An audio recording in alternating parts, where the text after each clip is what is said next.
Денешните млади се повеќе слушаат забавна или турбо фолк музика, а исто така се под влијание иностранската музика.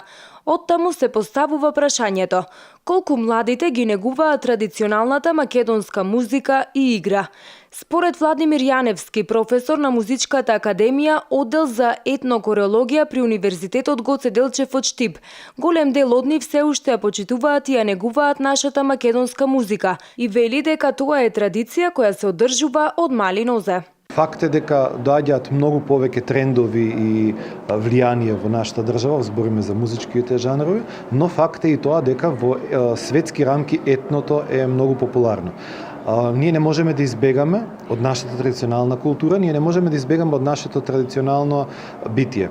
И заради тоа, колку и да сакаме да влегуваат во нашето општество, да влегуваат некакви современи аспекти, секогаш децата ќе сакаат да одат на фолклор, секогаш децата ќе сакаат да одат на некаква фолклорна секција.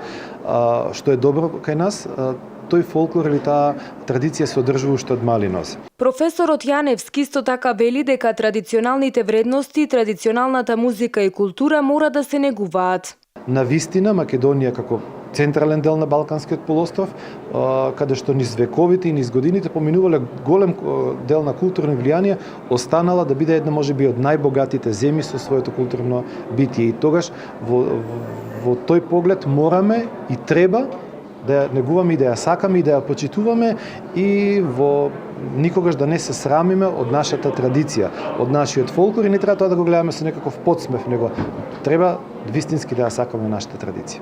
Од година во година се зголемува бројот на млади кои присуствуваат на работилници и разговараат на различни теми, со цел да се едуцираат што повеќе за традиционалната музика и игра. Доказ за тоа е и семинарот за традиционална музика и игра, кој деновиве по 8 пат се одржува во Битола, во рамките на 46-тото издание на Фестивалот на народни песни и игри и Линденски денови.